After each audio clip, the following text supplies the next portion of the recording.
Hey man, it's your boy Devontae 506 on the beat. Hey man, thank y'all for tuning into this motherfucking video. I got a motherfucking special one for y'all today. I know y'all been on my ass, y'all keep wanting me to react to this horror film shit. So, I'ma give it to y'all niggas.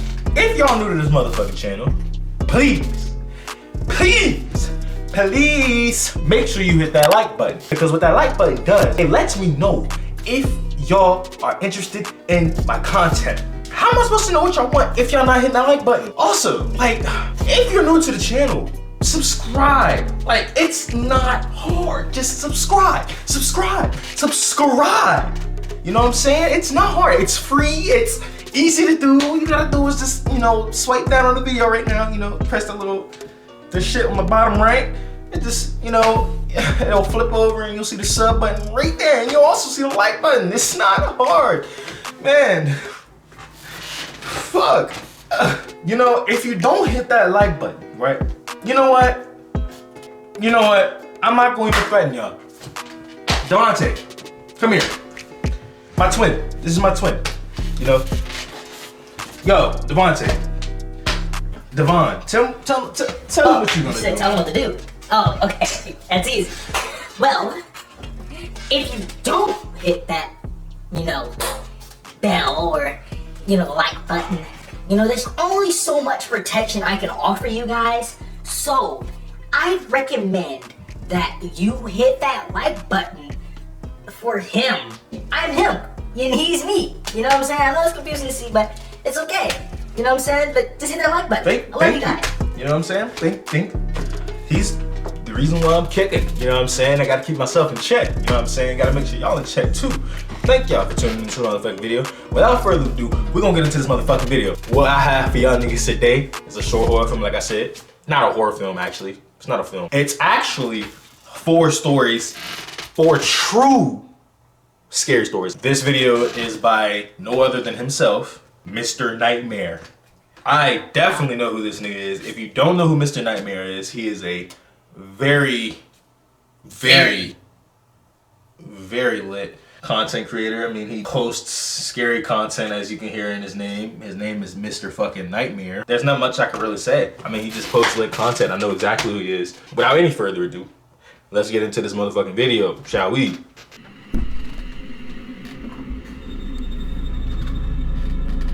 All right. Story 1. Friday or Saturday night. I was pre-gaming with some friends at my apartment before going out to a bar in town. One of my friends called the Uber, and we were all pretty drunk, laughing and being loud with typical drunken banter. We got to the bar, and no line that night, surprisingly. At some point in the night, I asked for a girl's number who I'd been talking to. When I went into my pocket to get my phone, I realized I didn't have it on me. I checked all my pockets and confirmed this. I tried retracing my steps in the bar and asked each bartender if someone turned in a phone. I didn't remember even using my phone the whole time I'd been out though. I stepped outside the bar with one of my friends to use his phone to call mine. Someone picked up on the other end. I heard the fiddling of the phone, but they didn't say anything. I said, "Hi, where'd you find this phone?" Just breathing on the other end. The fuck? I asked them if they were at the bar, but they hung up on me. I looked at my friend and tried calling again. Went straight to voicemail though. I tried using Find My iPhone, but apparently I had that feature switched off for some reason. This was a pretty sobering experience. There was no way I could have fun knowing my phone was stolen. My friends told me just worry about it tomorrow. Go to the police station and get their help in tracking it. I went home early that night. I put a couple slices of bread in the toaster before bed and found my phone on the kitchen counter. It didn't make sense. Was eerie as fuck. I signed into it and checked my recent calls. And indeed, someone accepted the call and it lasted for 25 seconds. Someone had been in my apartment to accept the call. That much was clear. I flipped the place upside down looking, screaming for whoever it was to come out from where they were hiding. Of course, this had a lot to do with the lack You don't of want that confidence from smoke. drinking so much that night. I finally called the cops, but considering there was no real proof of any forced entry, and places to hide are basically non-existent in this apartment, they couldn't do anything besides a police report. Nothing seemed to be missing from my apartment, but going to sleep that night, knowing someone had been in my apartment, or even worse, might possibly have still been in there with me, was probably the most uncomfortable night of my life. I bet. Shit, come on out. Well, I'm gonna start shooting shit up. Sam. The I fuck? was 17 years old, and this happened on a late summer night. My dad and little brother had gone to a Boy Scout campout. My dad was one of the Scoutmasters. I was home alone with my mom for the weekend. She was already in bed at this point. It was about 2 in the morning, and I was just finishing up my late night gaming. I had to go to the bathroom one more time before going to sleep though. While sitting on the toilet playing games on my phone, I heard the faintest little tap on the bathroom door. "Mom, was that you?" "Mom," I yelled. It wasn't windy or anything. There didn't seem to be any logical way to dismiss it. I slowly and nervously opened the door, but there was nobody there. However, my bedroom door was now shut. I was certain I hadn't shut it. I went over to my mom's room and told her that I thought somebody was in my room. She didn't take me seriously and told me that she didn't know what to tell me. I tried to convince myself that maybe I did shut my door. I opened my door feeling extremely freaked out, and when I snuck a peek into the room, I felt like my heart exploded inside of my chest. I could see a hand sticking out from behind the dresser in the corner of my room. Somebody was hiding there. I ran to my mom's room and locked the door behind me. After quietly freaking out, telling her there's a man in the house, she finally believed me and went straight to my phone to call the cops. I put my ear up against the door to try and hear anything going on outside. I eventually heard the man's footsteps come out from my room and slowly come closer to my mom's room until making it right outside the door, then stopping. I could see the outlines of his shoes through the bottom crack of the door. He tried the doorknob, but thankfully it had a lock. It seemed the lock was enough to persuade him to give up, because I heard him stomp down the stairs and out the front door. I hurried to the window to see which way the man was heading, but he was already gone. You let that nigga leave your house? From the very beginning, I realized I saw the world differently than everyone else. So let me get one thing straight, right? Let me get one thing straight.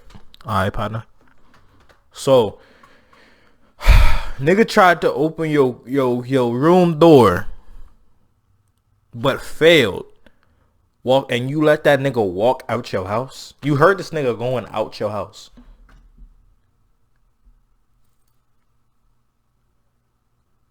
I ain't gonna lie, I might be a different breed, but I'm not about to just let somebody walk up to my room, try to run my shit up, and then walk out the front door.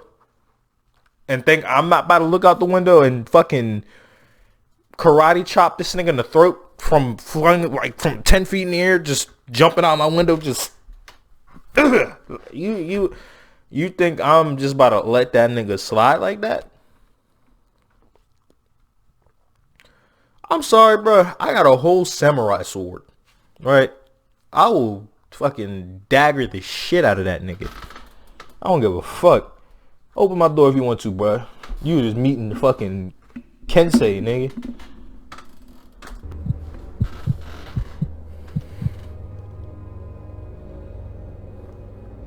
You will be met with a ninja blade. 10 years old at the time. My mom had just started letting me stay home alone. We had been watching my mom's friend's dog while they were on vacation. My mom worked weeknights, so she told me that they would come around back since the dog's cage was right next to the back door, and that I would have to let them in. I sat in the den by the back door, with the dog by my side while I watched TV. He then started to growl and bark, while looking out the window to the dark. I tried to see what he was barking at, but it was too dark. Of course, I assumed it was my mom's. The fuck was that noise? Nah, that wasn't the shit. Something like, oh, that's my neighbors. Boy, if you don't, my bad, y'all. Friend coming to pick up the dog. I went over to the door with the dog following me and turned on the patio light. I couldn't see anyone out there at first, but the dog was still barking. I made sure to peek at every corner of the yard, but then I saw someone at the garden by our shed. It looked like my mom's friend. They seemed to be bending over, picking something up. I assumed she was admiring my mom's garden or something logical. I then received a disturbing phone call. I prioritized answering the phone, as my mom was strict about me always answering the phone when I was home alone. I left the dog to continue barking by the door as I picked up the phone, hoping it was my mom. And it was. She told me that her friend wasn't going to pick up the dog that night, as they wouldn't be getting home until past midnight. I began to stutter as the pure horror prohibited me from speaking coherently. I managed to finally blurt out that someone was in our yard, and my mom started screaming like a lunatic. She told me to get up to my room, lock the door, and hide under the bed while my mom called the cops. I obeyed and laid there in silence for a good 10 minutes, until I got a knock at the door. I sprang up and out of the room, making it halfway down the stairs, when I saw a face looking in through the window of our front door. This face... Hello, nigga, didn't she say stay in your room? A face so unsettling that it disturbs me thinking of it today. I screamed at the guy that the police were on their way, but he didn't move. He insisted on just staring at me like a statue. I ran all the way back upstairs, tripping twice, and back to my room. I waited another few minutes before another knock came at the door, followed by a muffled shouting noise. It was the police this time. They scanned the whole premises, but the guy was gone. They took me into custody until my mom arrived at the station. After that incident, she started having a babysitter watch me again, all the way until I was 12. Damn.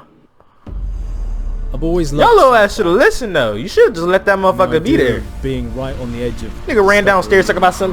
You better weave! Cop coming! You could just stay your ass still. Like, listen.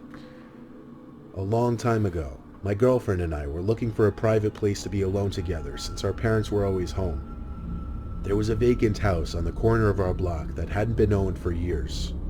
The back door was always left unlocked. I would know because my friends and I had been in there before.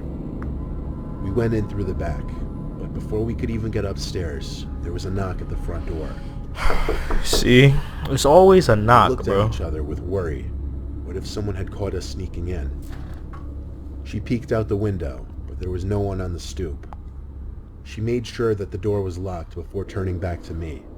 I assured her it was just some kids playing ding-dong ditch. We made it only halfway up the stairs before the frantic knocking on the door came back. She checked the window again. The porch was still empty. She opened the door this time and still couldn't see anyone. I wanted to look tough to impress her, so I stepped outside and yelled at the pranksters to try it again. I shut the door and waited behind it, hands on the doorknob, ready to throw the door open. I just waited there for at least a minute, and I was about to just forget about it when I heard the blood-curdling scream of my girlfriend. I turned to see what she was screaming at, and I screamed as well. Just barely in the dark, we could see the silhouette of a huge humanoid figure very slowly making its way down the stairs. It was moving in a hovering-like motion.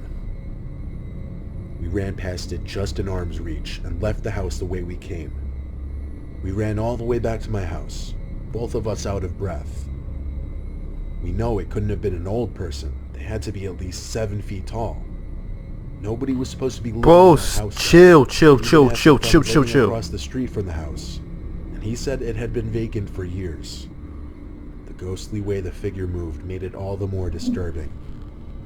We both agreed to keep quiet about this story, but I still occasionally have a nightmare or bad thoughts about that night.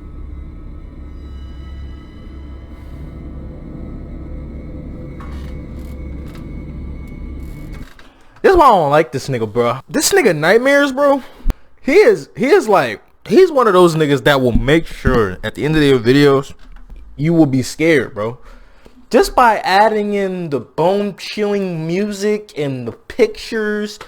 Like, it doesn't even have to be like, you don't even have to see it. It's like the way he describes shit that shit scares you. That's one thing about Mr. Nightmare I fucking genuinely hate about that nigga. It like makes you feel like you're in the shit. But anyway, y'all, man, make sure y'all like, comment, and fucking share this video, man. Thank y'all for tuning into this motherfucking video. Let me know how y'all liked it. If y'all want to see more content like this, let me know down below. You know what I'm saying? I love y'all niggas deeply. Y'all be easy.